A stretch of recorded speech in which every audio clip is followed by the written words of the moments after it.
रूहों का शिकंजा super commando ध्रुव। दोस्तों, आपने इसके पिछले भाग में पढ़ा कि मापाल देश के राष्ट्रपति भारत पधारते हैं और अपने विमान की सीढ़ियां जैसे ही उतर रहे होते हैं तो उन्हें चक्कर आता है और बेहोश होकर गिर जाते हैं। उन्हें अस्पताल ले जाया जाता है, जहां वो भारत के प्रधानमंत्री को बताते हैं कि उन्हें उनके माता पिता और अपनी बीवी की आत्मा दिखती है और वो इसमें सलाह चाहते हैं। उनका कहना होता है कि उन्हें इसमें किसी षड्यंत्र की परछाई दिखती है, तो और वो इसके लिए ध्रुव से मदद चाहते हैं। तो भारत के प्रधानमंत्री ध्रुव को मापाल देश के राष्ट्रपति के साथ भेज देते हैं और ध्रुव जब उनके साथ आता है तो मापाल देश के राष्ट्रपति को फिर से अपनी पत्नी की आत्मा दिखाई देती है, परंतु ध्रुव को कुछ दिखाई नहीं देता और ध्रुव को वहाँ कुछ आवाज़ सुनाई देती है। तो एक आदमी उन्हें दिखाई देता है जो दरवाजे के पीछे से सुन रहा होता है। ध्रुव उसका पीछा करता है, परंतु वो भागकर जल्दी में गिर जाता है और मर जाता है। अब उसके आगे। ओह, आई एम सॉरी ध्रुव, लेकिन तुम तो आईजी राजन के बेटे हो ना? फिर ये तुम्हारे माता पिता कैसे हुए? आईजी राजन ने मुझे गोद लिया है, लेकिन वे किसी भी हालत में मेरे असली पिता से कम नहीं हैं। ओह, यह मुझे पता नहीं था। अच्छा Dhruv, good night Dhruv. Good night general. General Bilal तो चले गए, लेकिन ध्रुव की आंखों में नींद कोसों दूर थी। राष्ट्रपति जी को अगर अपनी पत्नी की आत्मा दिखाई पड़ी तो मुझे क्यों नहीं दिखी? उनको कुछ दिखा तो जरूर था, क्योंकि आवाज़ मैंने भी सुनी थी। और वह गोल टेबल कैसे गिर गई? राष्ट्रपति जी का सचिव मानसून अगर जिंदा रहता तो शायद काफ़ी कुछ पता चल सकता था, लेकिन कम से कम एक बात तो पता चली कि डॉक्टर थापा राष्ट्रपति जी के दुश्मन नागफन भंडारी के पुराने दोस्त हैं। यह भी हो सकता है कि डॉक्टर थापा नागफन भंडारी के इशारे पर राष्ट्रपति जी को कुछ ऐसी नशीली दवाएं दे रहे हों जिससे इनकी दिमागी हालत क्रमश बिगड़ती जा रही हो। कल इस नागफन भंडारी से जाकर मिलना ही पड़ेगा।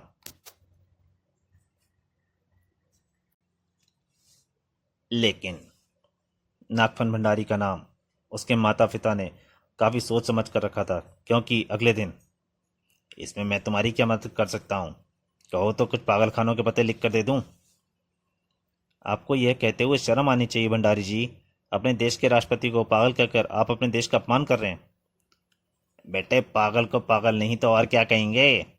फिर वह पगले चाहे एक आम आदमी हो या कहीं का राष्ट्रपति। मापाल को नागफन भंडारी जैसा सजग राष्ट्रपति चाहिए, मानवेंद्र जैसा पागल राष्ट्रपति नहीं जिसको भूत प्रेत दिखाई पड़ते हो। तो सुन लो भंडारी, मैं यहाँ तुम्हारा खेल खत्म करने ही आया हूँ। अब तुम अपने दिन गिनने शुरू कर दो। यह लड़का खतरनाक है दादा, यह जो कह रहा है वह कर भी सकता है, और मैं ये बिल्कुल भी नहीं चाहूँगा कि मानवेंद्र को पागल कराने की प्रक्रिया में कोई विघ्न पड़े, इसलिए मैंने इस लड़के का इंतजाम पहले से ही कर दिया है। इस षड्यंत्र से बेखबर ध्रुव की मोटरसाइकिल राजभवन की तरफ उड़ी जा रही थी। अब सबसे पहला काम डॉक्टर थापा की जांच करना है, और अगर नागफन भंडारी और डॉक्टर थापा में कोई संबंध है तो उसका तोड़ना पड़ेगा। नथवल, वे आ रहा है। तो मैं भी तैयार हूं। हल्का सा एक धक्का लगा और एक चट्टान नीचे की ओर गिरने लगी। ध्रुव ने गड़गड़ाहट सुनकर ऊपर देखा, लेकिन तब तक देर हो चुकी थी। एक विशाल चट्टान ठीक उसी की तरफ बढ़ रही थी। ध्रुव के पास सिर्फ एक क्षण का समय था और ध्रुव ने वह कीमती क्षण नहीं गंवाया। धड़ाक! आज तो इसी वृक्ष चट्टान ने बचाया है। हा, शाबाश नथवल, एक ही झटके में छोरे को भगवान के दर्शन करा दिए। अपना वार कभी खाली नहीं जाता लंचू। आओ भंडारी दादा को यह खबर दे आए कि हम नाकामयाब रहे। तुम बच कैसे गए? मेरे बचने की छोड़ो और अब अपने बचने का रास्ता सोचो। तेरी मौत शायद इस चाकू पर ही लिखी थी। मैं भी इस चाकू से तेरी दोनों ने उसका चाकू एक झटके में छीन लिया।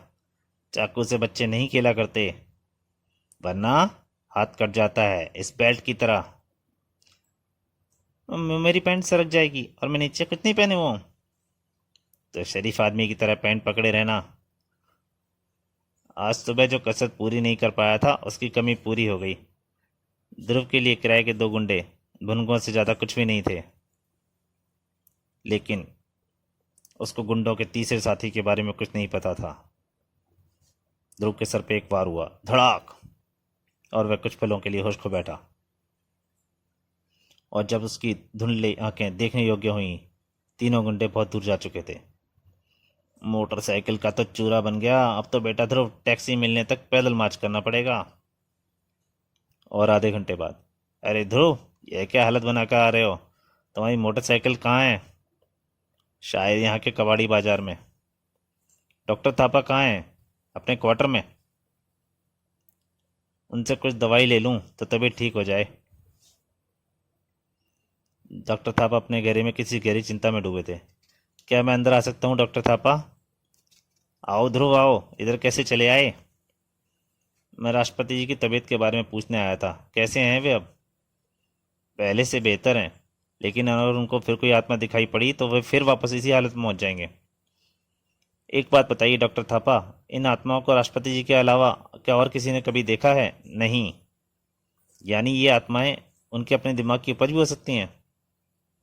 ऐसा किसी दवाई से संभव है क्या? क्यों नहीं। ऐसे नर्वस टॉनिक आते हैं जिनको ज़्यादा मात्रा में लेने से दिमाग पर बुरा असर पड़ता है और आदमी को तरह तरह की अजीब अजीब चीज़ें दिखाई पड़ती हैं। तो अब एक आखिरी प्रश्न का उत्तर दीजिए डॉक्टर थापा, कि आप ये टॉनिक राष्ट्रपति जी को कब से दे रहे हैं?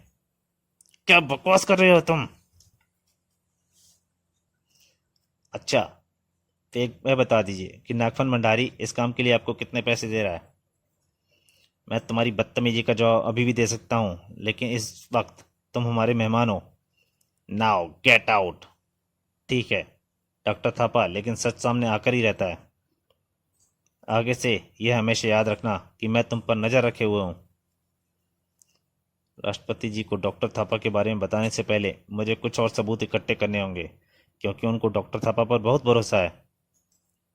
वह दिन बिना किसी अन्य घटना के चला गया।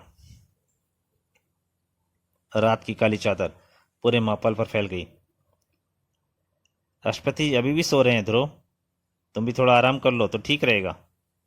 बाद में अगर चाहो तो हम तुम साथ साथ ड्यूटी देंगे। Okay sir. चलो, आराम के बहाने एकांत तो मिला। मुझे इसी वक्त का इंतजार था। डॉक्टर थापा इस समय राष्ट्रपति जी के साथ ही हैं। मुझे पूरा यकीन है कि डॉक्टर थापा अब अपना काम जल्द से जल्द निपटाना चाहेगा। मैं आज रात खिड़की के बाहर से उस पर नज़र रखूंगा, ताकि मैं उसको रंगे हाथों। ध्रुव। तभी एक सर्द आवाज कमरे में तैर गई। ध्रुव पलटा। उसके दिल की धड़कन पल भर के लिए रुक गई, क्योंकि ये दृश्य आज वह वर्षों बाद देख रहा था। माँ, पिताजी, मगर आप दोनों तो जुपिटर सर्कस की आग में जल गए थे। हमारे शरीर जल गए थे बेटे, लेकिन आत्माएं कभी नहीं जलती। हम आज भी जिंदा हैं, लेकिन एक दूसरे रूप में। हम हमेशा तुम्हारे साथ रहते हैं बेटे, चाहे तुम हमें देख पाओ या ना देख पाओ। राधा और श्याम को अपने सामने देखकर ध्रुव उस पर यकीन नहीं कर सका। वह उनसे मिलने के लिए आगे बढ़ा। हमें छूना मत, हमको छूना मना है। लेकिन ध्रुव के कान कुछ नहीं सुन रहे थे। यह तो बढ़ता ही आ रहा है। आओ राधा, नियमों को तोड़ना ठीक नहीं है। यह क्या, ये तो बंद दरवाजे के पास जा रहे हैं। ध्रुव ने लपक का दरवाजा खोला। वे माँ, पिताजी। इधर ध्रुव, कहाँ भागते जा रहे हो? वो देखो, जरूर मेरे बिछड़े माँ पिताजी। जनरल, मेरे माँ पिताजी। कहाँ हैं तुम्हारी माँ और पिताजी? मुझे तो कुछ भी नहीं दिख रहा है। दोनों आकृतियों को नजरों से दूर जाते देखकर ध्रुव ठहरे को उठा। हटो रास्ते से जनरल। उसने जनरल को धक्का दिया, वरना वे गायब हो जाएंगे। वे रहे, माँ माँ, रुक जाओ रुक जाओ। ध्रुव पागलों की तरह दौड़ा जा रहा था, लेकिन फासला उतना का उतना था। उसको यह भी होश नहीं था कि परछाइयां उसको किस तरफ ले जा रही हैं। उसको होश तब आया जब वे दोनों गायब हो गए। लेकिन कहाँ? ध्रुव अभी यह सोच भी न पाया था कि आगे क्या करे। तभी अचानक उसके चारों तरफ कई आकृतियां खड़ी हो गईं। आकृतियां जो निश्चित ही इस दुनिया की नहीं थीं। कौन हो तुम सब? हम तुम्हारे दोस्त हैं ध्रुव। तुम्हारे असली माँ बाप चाहते हैं कि तुम हमारे साथ ही रहो, इसलिए हम तुमको साथ ले जाने आए हैं। ही। मुझे जाने दो, मुझे जाने दो। बचकर निकलने के सभी रास्ते बंद हो चुके थे। चारों तरफ से आत्माएं ध्रुव की तरफ बढ़ रही थीं, लेकिन वे ध्रुव तक पहुंचने से पहले ही गायब हो गईं। उन पर एक वार हुआ। कौन? अब कौन है? पहले तू कपालिक को यह बता कि तू कौन है और इन दुष्ट आत्माओं के चक्कर में कैसे फंस गया। आत्माएं इस तरह से नहीं दिखा करती हैं बाबा। ये आत्माएं नहीं थीं, यह तो नज़रों का धोखा था, किसी नशीली दवाओं का असर था। हा हा हा हा। बालक, मैं पिछले 150 सालों से हिमालय पर कपाल साधना कर रहा था और इस साधना में तो मेरी आत्मा से रोज ही मुलाकात होती थी। आत्माएं तो मेरी दोस्त हैं, लेकिन बुरी आत्माओं का मैं ज्ञान जानी दुश्मन हूँ। इसलिए जब मुझको नील जैवम ने इस देश पर मंडरा रहे खतरे के बारे में बताया तो मैं पल भर भी नहीं रुका। यह नील जैवम कौन है? मेरा सबसे प्यारा प्रेत। अब आओ, हमको इस देश की दुष्प्रताओं से मुक्ति दिलानी है।